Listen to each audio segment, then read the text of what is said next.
Olá, crianças, tudo bem com vocês? Então, hoje nós começamos aqui numa fala muito especial, porque hoje nós comemoramos duas datas. Uma, 19 de abril, Dia dos Indígenas, chamado Dia do Índio. E comemoramos também o Dia Nacional do Livro Infantil. Então, vamos começar. E eu acho que essas duas datas estão ali coladinhas, né? Foi ontem, o Dia Nacional do Livro Infantil, foi ontem. Foi uma coincidência estarem conectadas, mas essa foi uma feliz coincidência, porque tem tudo a ver com o nosso assunto de hoje. Primeiro, 19 de abril. Por que essa data? Por que essa data? Né? E eu trago uma frase assim: nenhuma sociedade é superior à outra. Nenhuma sociedade. E nós temos o indígena no Brasil, ele é considerado como um selvagem, um preguiçoso. E isso a gente tem que mudar essa forma de enxergar, porque isso não é a realidade indígena. Olha só, trago para vocês essa imagem. Eles estão dançando numa festividade na comunidade indígena e aqui o outro indígena fotografando, registrando esse momento. Isso é diferente do que a gente faz? Ou isso lembra algo muito comum no nosso dia a dia? Algo muito comum, não é? Então, o indígena, hoje, ele não é considerado, ou ele não vive como um selvagem a quem a gente deve temer. Ele vive como um de nós. Nenhuma sociedade é superior à outra. Nós não somos superiores à comunidade indígena. Nenhuma sociedade é superior à outra. Na verdade, nós somos parte, eu me sinto parte dessa comunidade indígena, porque nós somos filhos deles, junto com outros povos, outras comunidades. Nós somos filhos dos indígenas. Muito provavelmente, você na sua família, você tem alguma raiz indígena. Ou se não tiver, tudo bem, mas você vive na sua cultura, tem alguma questão indígena na nossa alimentação, na nossa música, nas nossas brincadeiras. Quem não gosta de brincar de livres, né, ao ar livre? Quem não gosta de brincar de corrida, enfim, de roda? Então, a gente tem nas nossas brincadeiras, tem muitas questões da cultura indígena e a gente nem para analisar. Então, olha só, no dia 19 de abril, esse foi um dia marcante. Por quê? Estava havendo há muitos anos atrás, estava havendo um congresso nas Américas para falar das questões indígenas. Os indígenas não quiseram aparecer, porque eles acharam que as falas, que não seria dado voz a ele, e que seria mais um evento político. Aí, exatamente no dia 19 de abril daquele ano, os indígenas baixaram a guarda e apareceram no Congresso. E foi maravilhoso. Foi um movimento indígena e que eles conseguiram muitas conquistas a partir disso. Uma das conquistas foi isso: respeito à igualdade de direitos e oportunidades para todos os grupos da população da América. Então, isso coloca a gente, todos os povos, em questão de igualdade. Mas até hoje, isso foi há muitos anos atrás, não me lembro a data, mas até hoje a gente continua lutando por isso. Porque as conquistas não foram tão grandes assim. Mas aí tem várias outras conquistas que foram resultados desse evento.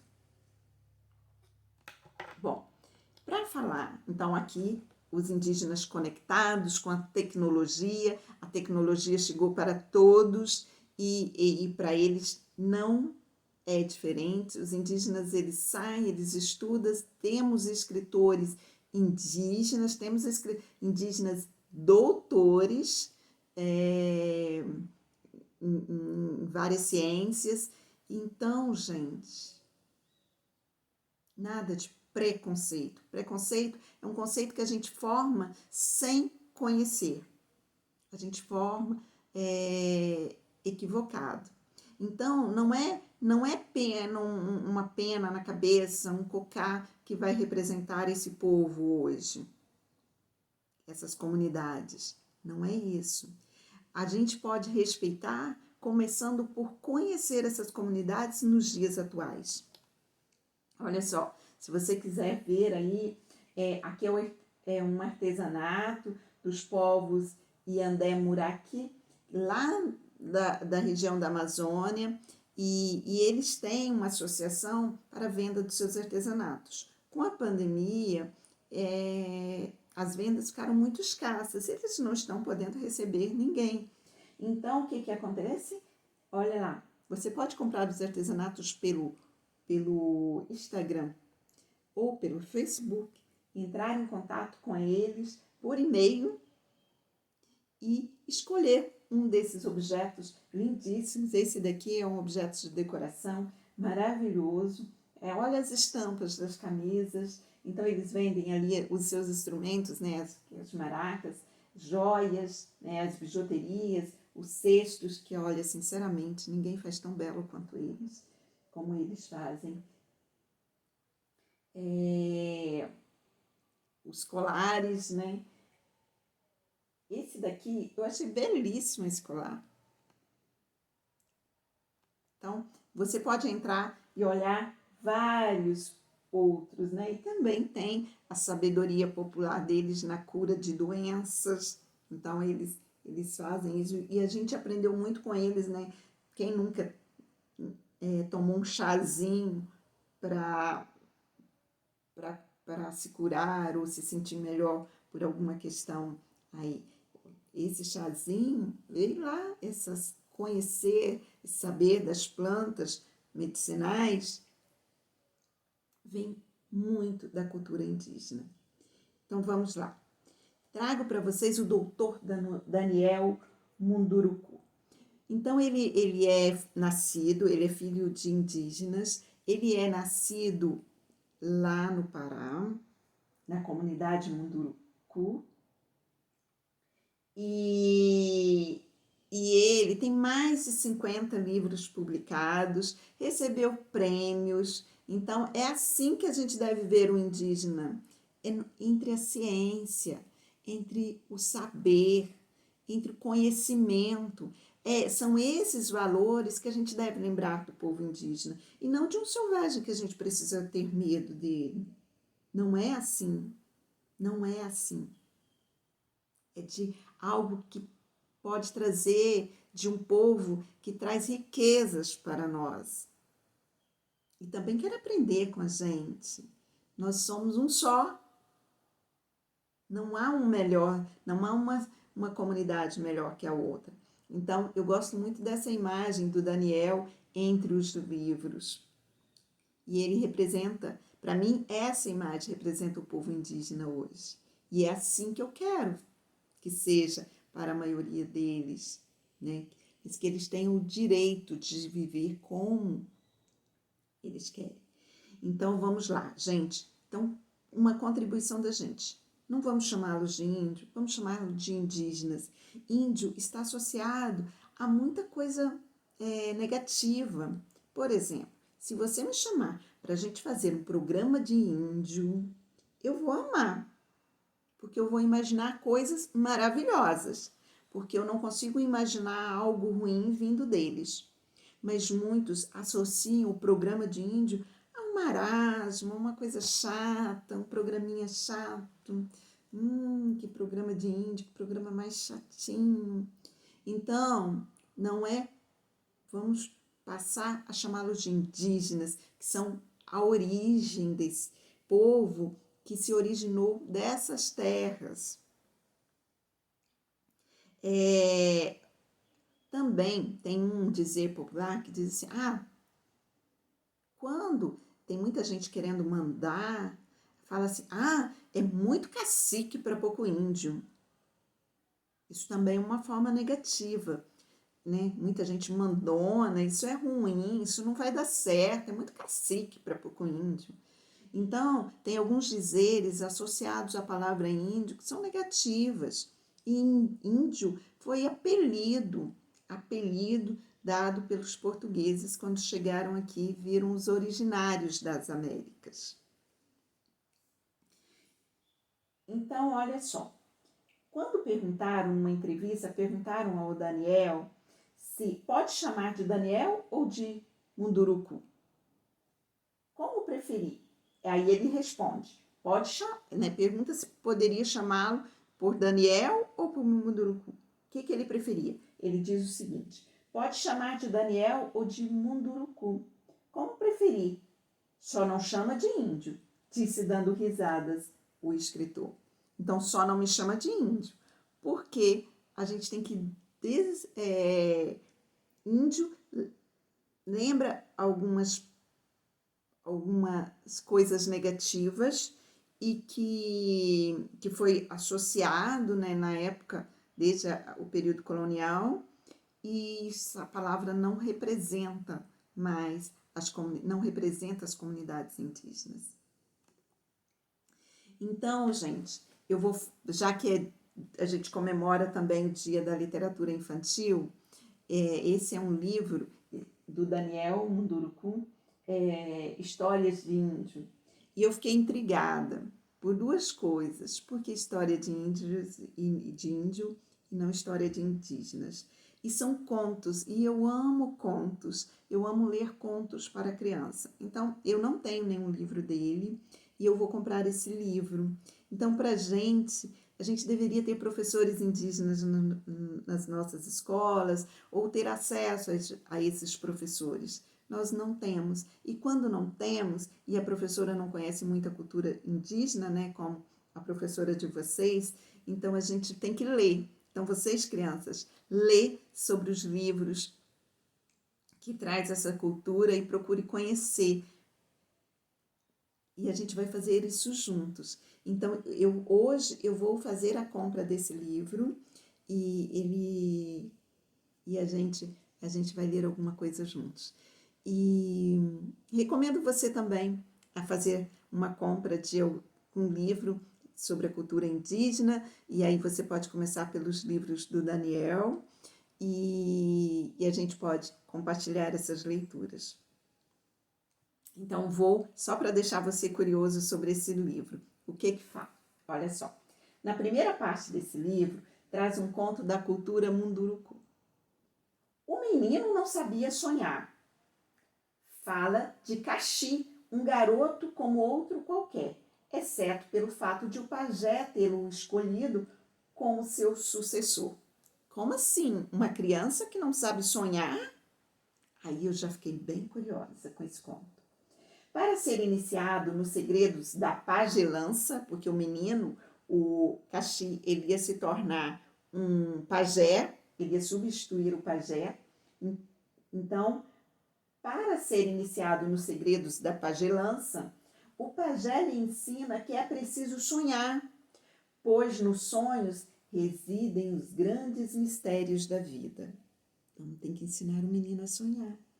Aqui, talvez pela primeira vez no Brasil, a cultura indígena é apresentada do ponto de vista de um dos seus integrantes, que é o Daniel Munduruku. Em seguida, o autor relata com bom humor suas experiências no mundo dos brancos e comenta a situação dos povos indígenas no Brasil. A edição inclui desenhos de crianças indígenas e fotos de aldeias mundurucus. Então, gente, esse livro eu vou compartilhar com vocês. Em breve ele chega. Vou contar para vocês o dia que ele chegar. Bom, então já que nós entramos no universo do livro infantil, eu volto para o dia 18 de abril, que foi ontem, domingo, Dia Nacional do Livro Infantil. Agora, por que essa data? Se o 19 de abril foi por causa da presença dos indígenas no Congresso, lá no México, então o dia 18 de abril, Dia Nacional, é por causa de Monteiro Lobato. Monteiro Lobato ele é considerado o pai da literatura infantil no Brasil. Então, gente, tem algumas falas dele que eu gosto muito. Olha só, ainda acabo fazendo livros onde as crianças podem morar. Essa é uma fala de Monteiro Lobato. Mal sabia ele que os livros infantis, que em cada livro infantil mora muitas crianças. Porque quando a gente lê um livro infantil, a gente descobre, né? Aí eu falo para os adultos que estão ao seu lado, a gente descobre ou redescobre a nossa criança, porque a gente se vê como parte desses livros infantis. Então, por isso eu gosto tanto de livros infantis, eu sou uma adulta amante de livros, de vários livros, tá, gente? Mas também dos livros infantis. Uma outra fala do Monteiro Lobato é quem mal lê, quer dizer, não é quem está aprendendo a ler. Quem mal lê é quem não lê livros. Quem mal lê, mal ouve, mal fala, mal vê. Então, gente, o que ele quer dizer com isso? A leitura, a literatura, ela abre nossos ouvidos para ouvirmos melhor e sabermos filtrar tudo o que ouvimos. Ela abre nossos olhos para a gente enxergar o próximo, enxergar o mundo. E aí ela coloca as palavras certas na nossa boca para a gente falar. Então, quem mal lê, mal ouve, mal fala, mal vê. E isso é muito triste. E eu não quero isso para vocês. Bom, então eu vou trazer para vocês um livro, uma história, um conto de Monteiro Lobato hoje. Então se prepare aí para você ouvir. Histórias da tia Anastácia. Tia Anastácia, como todo mundo sabe, era uma escrava lá da família do sítio do Pica-Pau Amarelo. Mais uma vez, aquelas personagens criadas que a gente que se popularizou, como a Cuca, como Saci, como a boneca de pano, o Visconde, foi a partir das histórias criadas por Monteiro Lobato. Então vamos lá. Monteiro Lobato ele tem uma outra fala muito interessante que é assim. Não lembro as palavras exatas, mas fala que o mundo se faz com leitores, não com armas. Então, gente, não é com armas que a gente conquista o mundo. Não é com armas que a gente conhece o mundo. É com leitura. Então, vamos lá para as histórias da tia Anastácia. Estou com o livro aqui na mão. E vamos lá. Preparados? Eu quero contar para vocês como surgiu a história, essas histórias da tia Anastácia. Então, vamos lá. Pedrinho na varanda, lá do sítio, lia um jornal. De repente parou e disse a Emília que andava rondando por ali. A Emília passando por perto. Vá perguntar para a vovó o que quer dizer folclore. Olha, a gente estava estudando folclore, né? Vá, dobre a língua. Eu só faço coisas quando me pedem por favor. Pedrinho, que estava com preguiça de levantar-se, cedeu à exigência da ex-boneca. Emilinha do coração, disse ele, faça-me o maravilhoso favor de ir perguntar à vovó que coisa significa a palavra folclore. Sim, teteia? Emília foi e voltou com a resposta. Dona Benta disse que folk quer dizer gente, povo, e lore quer dizer sabedoria, ciência. Folclore são as coisas que o povo sabe por boca, de um contar para o outro, de pais a filhos. Os contos, as histórias, as anedotas, as superstições, as bobagens, a sabedoria popular, etc. e tal. Por que pergunta isso, Pedrinho? O menino calou-se. Estava pensativo, com os olhos lá longe. Depois disse: uma ideia que eu tive. Tia Anastácia é o povo. Tudo que o povo sabe e vai contando de um para o outro, ela deve saber. Estou com o plano de espremer tia Anastácia para tirar o leite do folclore que há nela. Emília arregalou os olhos. Não está má a ideia não, Pedrinho. Às vezes a gente tem uma coisa muito interessante em casa e nem percebe. As pessoas, disse Pedrinho, são sempre muito sábias. Mamãe conta de uma que era um verdadeiro dicionário de histórias folclóricas. Uma de nome Esméria, que foi escrava de meu avô. Todas as noites ela sentava-se na varanda e desfiava histórias e mais histórias. Quem sabe se tia Anastácia não é uma segunda tia Esméria? Foi assim que nasceram as histórias da tia Anastácia. Querem ouvir a primeira? Essa é do bicho monjaléu. Que é isso, hein? Gente, nesse livro é muito interessante porque as crianças do sítio, junto com a tia Anastácia e com a avó Benta, eles comentam depois a história. E é muito engraçado os comentários e muito rico também. Então vamos lá. Bicho monjaléu. Era uma vez um velho que tinha 3 filhas muito bonitas, mas um velho muito pobre que vivia de fazer gamelas. Gamelas é feito de madeira, é tipo uma bacia, só que feita de madeira.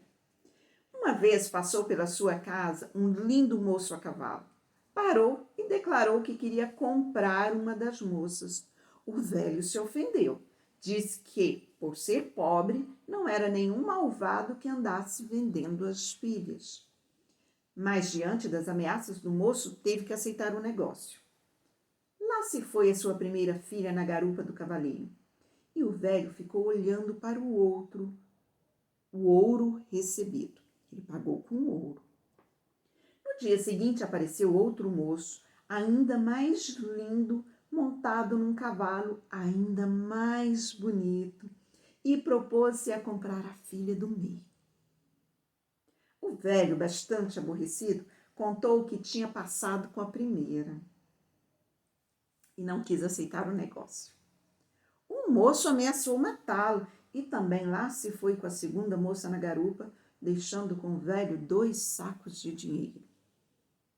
No dia imediato, apareceu o terceiro moço e depois da mesma discussão, lá se foi com a derradeira moça na garupa, deixando em troca 3 sacos de dinheiro. O velho ficou muito rico, mas sem as filhas, e começou a criar com grandes mimos um filhinho que havia nascido fora do tempo. Quando já estava na escola, esse menino teve uma briga com um companheiro, o qual lhe disse: você está prosa por ter um pai rico, mas saiba que ele já foi um pobre diabo que vivia de fazer gamelas. Está rico porque vendeu as filhas. O menino voltou pensativo para casa, mas nada disse. Só quando ficou moço é que pediu ao pai que lhe contasse a história das 3 irmãs vendidas. O pai contou tudo e ele resolveu sair pelo mundo à procura das irmãs. No meio do caminho, encontrou 3 marmanjos brigando. São 3 adultos brigando por causa de uma bota, de uma carapuça e de uma chave. Indagando do valor daquilo, soube que era uma bota, uma carapuça e uma chave mágicas. Quando alguém dizia à bota, bota, bote-me em tal parte, a bota botava. Quando alguém dizia à carapuça, encarapuce-me, a carapuça encarapuçava, isto é, escondia a pessoa. E se diziam a chave, chave, abre, a chave abria qualquer porta. O moço ofereceu pelos 3 objetos o dinheiro que trazia e lá se foi com eles. Logo adiante parou e disse, bota, bote-me em casa de minha primeira irmã. Mal acabou de pronunciar tais palavras, já se achou na porta de um palácio maravilhoso.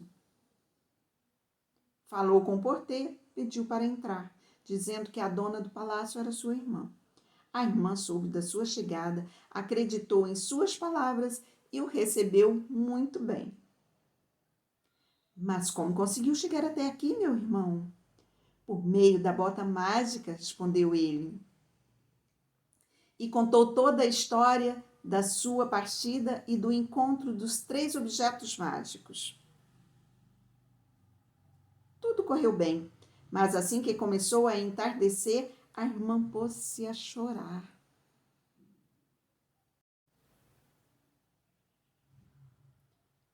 Moço, por que chora, minha irmã? Ah, respondeu ela, choro porque sou casada com o rei dos peixes, um príncipe muito bravo que não quer que eu receba ninguém nesse palácio. Ele não tarda a chegar e mata você sem chegar você aqui.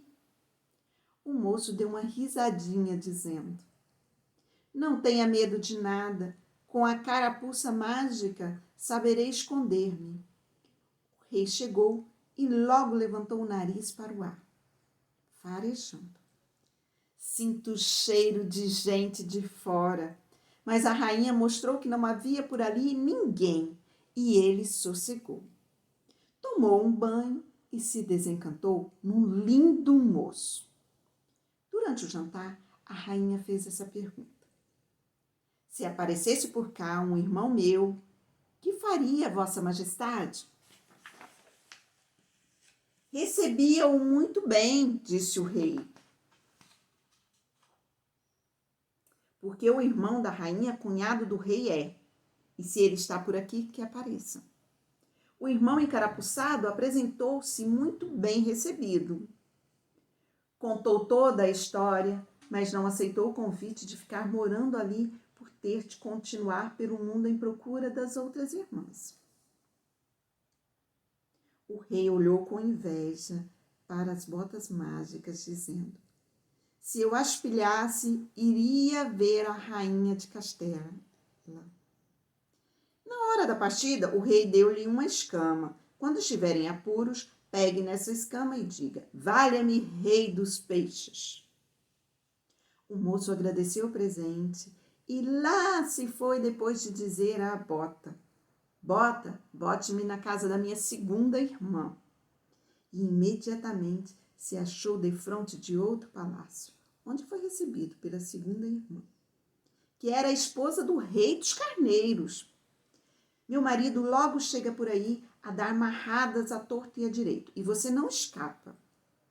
Com a minha carapuça escapa, respondeu o rapaz rindo-se, e contou a virtude da carapuça encantada. E de fato foi assim, correndo tudo direitinho, como lá no palácio do rei dos peixes.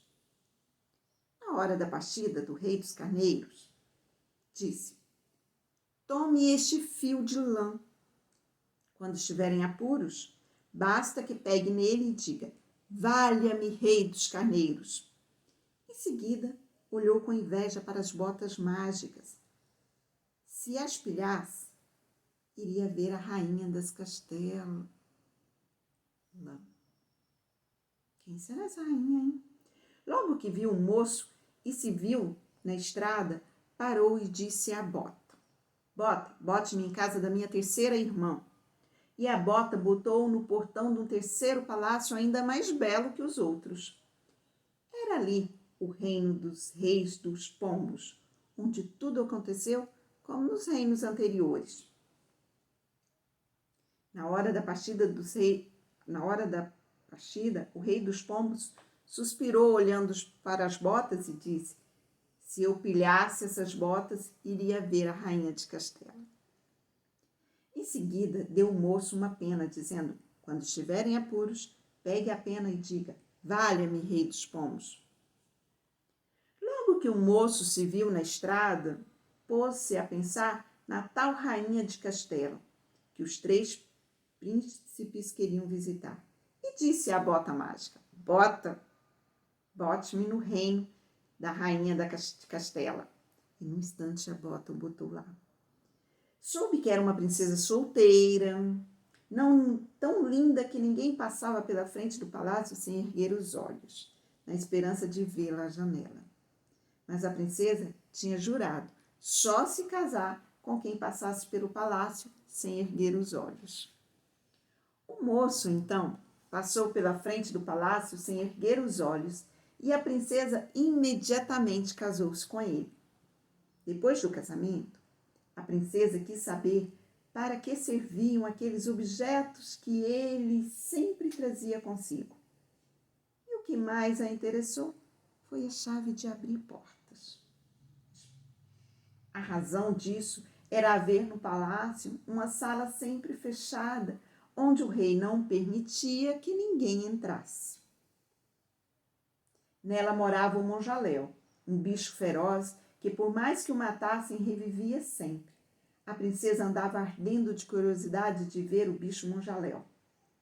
Certa vez, em que o rei e o marido foram à caça, pegou a chave e abriu a porta da sala do mistério.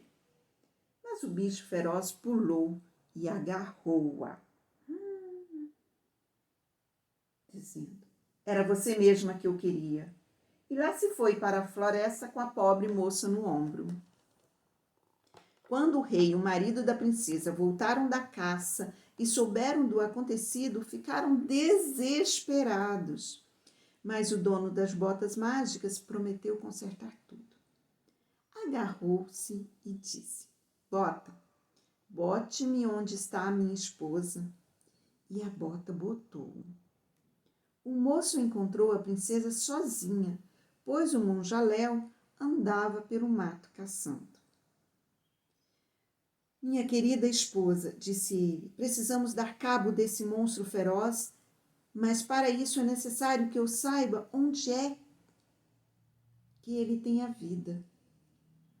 A vida do monjaléu está tão bem oculta que todas as tentativas para matá-lo têm falhado. Trate de saber onde ele tem a vida. A princesa prometeu que assim faria, e quando o monjaléu voltou, deu jeito da conversa recair naquele ponto. O monjaléu desconfiou. Ah, quer saber onde eu tenho a vida para me matar, não é? Não conto, não. Mas a princesa teimosa tanto insistiu durante dias e dias que o bicho monjaléu resolveu contar tudo. Antes disso, ele amolou, bem amolado, um alfange, dizendo: vou contar onde está a minha vida, mas se perceber que alguém quer dar cabo de mim, corto sua cabeça com esse alfange. Está ouvindo?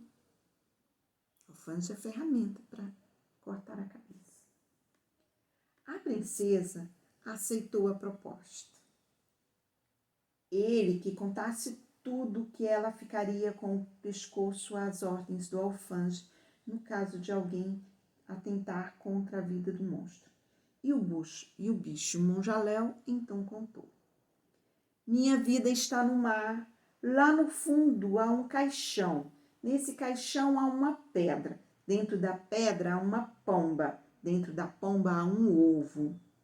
Dentro do ovo há uma velinha, que é a minha vida. Quando essa vela apagar, eu morrerei. No dia seguinte, quando o bicho monjaléu saiu novamente a caçar, o marido da princesa, que estivera escondido pela carapuça, apresentou-se. E então? Perguntou a princesa. Contou-lhe direitinho tudo o que ouviu do monstro? O moço dirigiu-se à praia do mar e pegou na escama, dizendo: valha-me, rei dos peixes. E imediatamente o mar se coalhou de peixes que indagavam do que ele queria. Quero saber em que ponto do fundo do mar há um caixão assim, assim. Eu sei, respondeu um enorme baiacu. Ainda há pouquinho esbarrei nele. Esse caixão está em tal e tal parte. Pois quero que me tragam aqui esse caixão. Os peixes saíram na volada. Logo depois apareceram empurrando um caixão para a praia. O príncipe abriu e encontrou a pedra.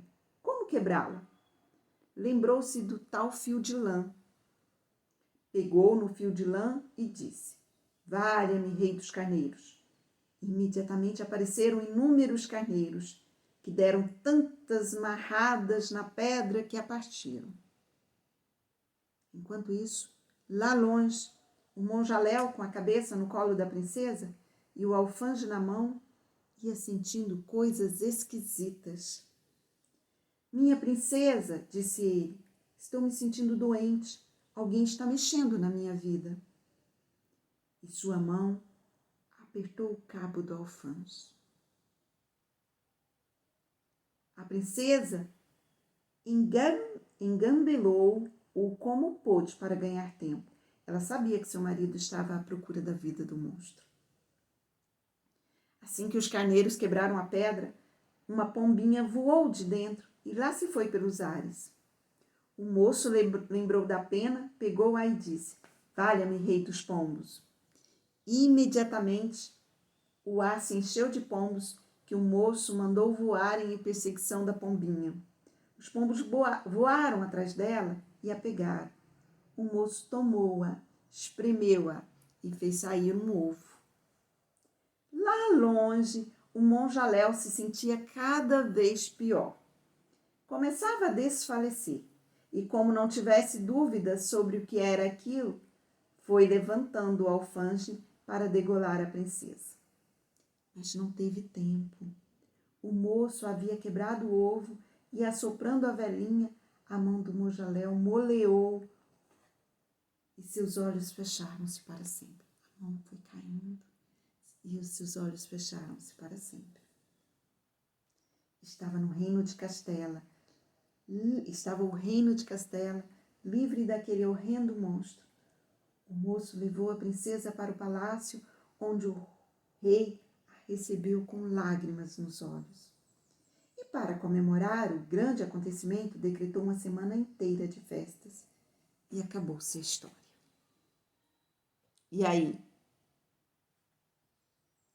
Emília torceu o nariz. Essas histórias folclóricas são bastante bobas, disse ela. Por isso é que não sou democrática. Acho o povo muito idiota. Porque, gente, a história é democrática, né?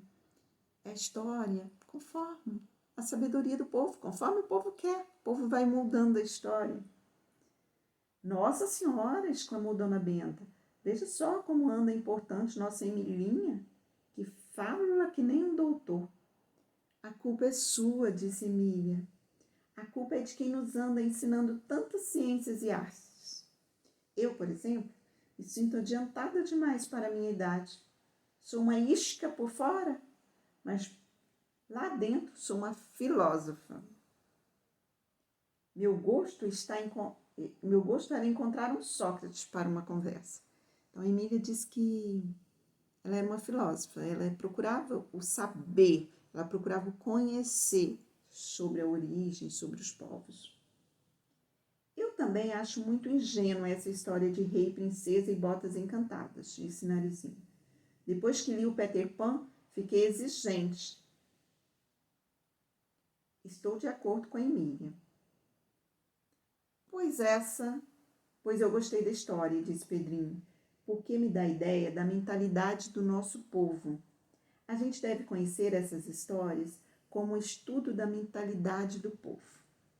Dona Benta voltou-se para tia Anastácia. Vê, Anastácia, como está ficando esse meu povinho? Falam como se fossem gente grande, das sabidas. Democracia para cá, folclórico para lá, mentalidade. Nesse andar, meu sítio acaba virando Universidade do Pica-Pau Amarelo. Emília já disse que a culpa é sua, senhora. A senhora vive ensinando tantas coisas dos livros que eles acabam sabidões demais. Eu até fico tonta de lidar com essa criançada. Às vezes, nem entendo o que me dizem. Ontem o Visconde veio para cima de mim com uma história de rocha sedimentária. Ou coisa assim, que até eu tive de tocar ele lá da cozinha com o cabo da vassoura. Já não percebo nenhuma isca do que diz, do que o Visconde diz. Mas as histórias continuaram.